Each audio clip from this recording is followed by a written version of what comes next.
Commission, May 19th. Roll call, please. Commissioner Milne. Here. Commissioner Bertolio. Here. Commissioner Chadwick. Here. Commissioner Hoffman. Here. Chairman Henry. Here. Please join me in the Pledge of Allegiance. I pledge allegiance to the flag of the United States of America and to the republic for which it stands, one nation, under God, indivisible, with liberty and justice for all. Yeah, during the press conference, they moved them. I got my They bad got side. moved today, I'm sorry. Yeah. I'll fix it. We didn't think about that one. Okay, the announcement of the 2020-21 renewal scholarship recipient is Taylor Delaney. And the consent agenda. Mr. Chairman, I move to approve the consent agenda. Is there a second? It's been moved and seconded to approve the consent agenda. Any discussion? Mr. Chairman? Yes. Yes, if I could, I'd like to maybe have a little bit of discussion concerning Part D, the CNFR contract. Okay. Um, Well, you want to pull that then? no, I don't Just- want to pull it. okay. I just want to discuss it a little bit. Okay, If that's Yep. good. that'll work. I am going to support it. However, I think it's time we start looking at it a little bit closer.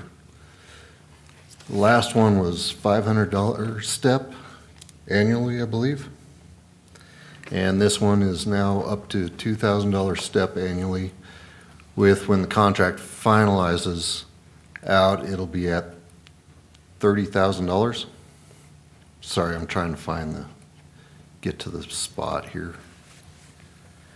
And I'm just kind of concerned with how this is going, just as far as with the county and the city both taking care of that is, at some point, when do we run into the point where it's not economically feasible for us?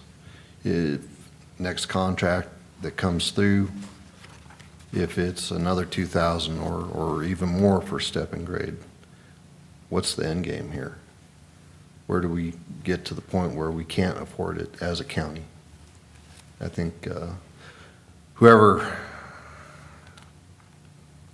looks at the contract when this one's up is really going to have to think about that one long and hard moving forward. So that's pretty much it, is I'm not real comfortable with that step up being so high, that 400% increase between contracts. That just seems a little bit steep. But I am totally in support of bringing them here, and it's a great program, and those kids work really hard. I love seeing it, but I'm just concerned about the financials. Other comments? Yeah, so Commissioner Milne, I know you're a big fan of CNFR. I know everybody that sits up here is. So in 2017, we commissioned a study to talk about the economic impact, because there's been numbers thrown all over for the 20 years that it's been here of what does this event bring to us. And at that time, it was 1.9 million, and we see around 6,800 unique people that go through the event center of that. Obviously, through the week long, they go multiple times. I think for us, from a tourism and sales perspective, one of the neat things that CNFR does for us is it's the only national event too that we have. So when we go out and pitch regional or national business, like why would you bring something to Casper? To have CNFR in our list of things that we are able to host and do it very well is very beneficial. So I hear you on the financial piece. I know in addition to the cash, the county gives, I think Tom told us last time, around $72,000 in in-kind from the fairgrounds. Obviously, the city does an enormous amount in in-kind. I think for now, we all agree the event is worth the return, and it's good for our community, right? So I appreciate that you bring that up, but I do want to make sure it's clear to everybody watching this, we all fully support the event, but I think it's a good question. So I just wanted to share some of the economic impact if you guys have not heard that. Thank you, Mr. Chairman. You bet. Well, I think down the road that we will get priced out. And in order to keep it here for another 5 years, that's what we needed to do. But there are other places that are really interested in having it. And I personally think it'd fall through the cracks in some other places. You know, it wouldn't be as big a deal for the contestants and everybody else if it was somewhere else. But anyway, we're going to try to keep it here. And so, any other discussion on the consent agenda? Yes. Mr. Chairman, with regard to item G, the resolution amending the restrictions on certain county buildings, based on our discussion in the work session, I think it was discussed that the first floor would be open only to the assessor's office. So as it currently is written, it would open that floor to all offices. So if we want to restrict that opening just to the assessor's office, I would recommend we pull that from the consent agenda and then take up that resolution separately with that amendment. Mr. Chairman, I would like to pull item G from the consent agenda Okay, for separate consideration. all right. We don't need a second, we'll just pull it. Yep. Any other discussion? Okay, all of those in favor of the consent agenda except for item G, say aye. Aye. Those opposed, motion carried. Now, on item G, would we like to, what's a report from staff? What do we want that to look like? Mr. Chairman, Commissioners, so this would be a resolution that would be opening the courthouse up for additional public access. It would return the courthouse to normal operating hours of 8 to 5. It would open up the first floor of the courthouse to public ingress and egress for the purpose of the assessor's office. It would open the east and north doors for that access. And then it would also allow, and this would be effective May 26th, would allow the public to attend BOCC work sessions and meetings in person, obviously subject to the current restrictions on social distancing. But yes, this would further open county operations. As written, it would need to be amended then to restrict the first floor opening just to the assessor. And again, to be clear, it would become effective May 26th. Okay, other discussion? Well, I think that the 26th is good. I wish it was earlier, but people need to get in and talk about their taxes. I've had a lot of phone calls and they need that ability to be able to get into the assessor's office. Other discussion? All those in favor of item G resolution? We need to do a motion. I, A motion to amend? okay, is there a second? Motion for the, Have you, did you do a motion? He did. No, I said we need to do a motion to amend. Oh, Mr. Chairman, so I would suggest a motion to approve with the amendment that Okay. the assessor's office would be the only first floor office open to the public. So moved. Is second, there a second? It's been moved and seconded. Been moved and seconded, resolution 20-20 and amended to say the assessor's office and the 26th. All those in favor say aye. Aye. Those opposed? Motion carried. Okay, we're down to public comment. We haven't got anything else. Do we have anybody? No. No? Is there anybody on the phone? Why, I turned down.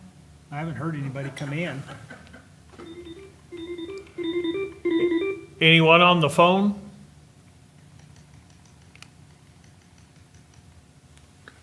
Well, I guess we're pretty boring. Nobody wants to listen to us. Okay, I'll end the public comment. Commissioner Milne, public, or commissioner comment? no, not really, other than, just kind of, we've all probably been receiving some calls here lately concerning permits and planning and whatnot. And just to let everybody know that Jason has been reevaluating a little bit. He's been planning and working, and he was able to get a lot of the backlog down. So if you're out there watching, he is addressing it. He is working very diligently to get things taken care of. So, patience, we're down people, and it's a little rough right now, and I hate to see contractors having to wait like they are, but, there's not a whole lot. We've hired somebody to help him, a third party, so. Contractor, yeah, so we're doing what we can. Okay, Commissioner Bertolio. I have nothing tonight. So you have temperature, you got COVID. I don't know how to have a meeting in person, okay? Come on. I can't turn the video off and mute and go somewhere. Commissioner Kaufman. I'll just make mine quick. So I do want to publicly thank our Natrona County Public Health. I know that they have just had to really find a way to lead our community through this, and they're just tireless and relentless, and it's been a long haul, and the haul will continue, but I want to publicly acknowledge that they're doing a great job and certainly doing better than I could ever do leading the charge there. And then the second thing I would say is we are starting the budget process. So many of you know we have not seen what the impact is from a sales tax perspective yet, and we're about to get into that, and we'll see where we shake out. Obviously, we anticipate down, but it'll be interesting as people come in and have the requests. We piece this together, and that's what we do. So anyways, that's all for tonight, Chairman. Thank you. Okay. Commissioner Chadwick. I mentioned earlier about Mr. Cotton's, the county agent.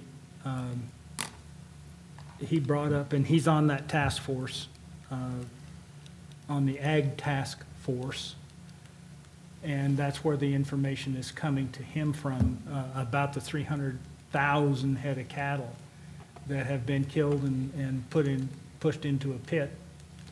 And the 20,000 sheep that are right now hanging on the hook. Wyoming produced sheep hanging on the hook, and they can't be processed. And that outfit is about to go bankrupt. I was gonna say they filed, didn't they? Yeah. Yeah. And we won't feel, as the public, we will not feel the ramifications of that likely until August. So it's quite a ways out before we actually feel it. We've all talked a bit about, not being able to get anything processed even here locally, even in small amounts. So, meat supplies are in danger. And that's all I had.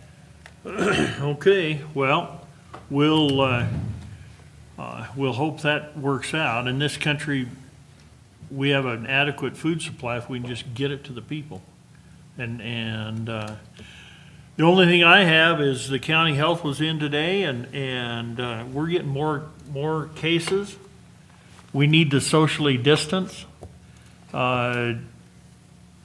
We've gotten, I think it's 15 now since Thursday, and it's not because we're increasing testing. So when you go out there, wear your mask. Don't be going to parties.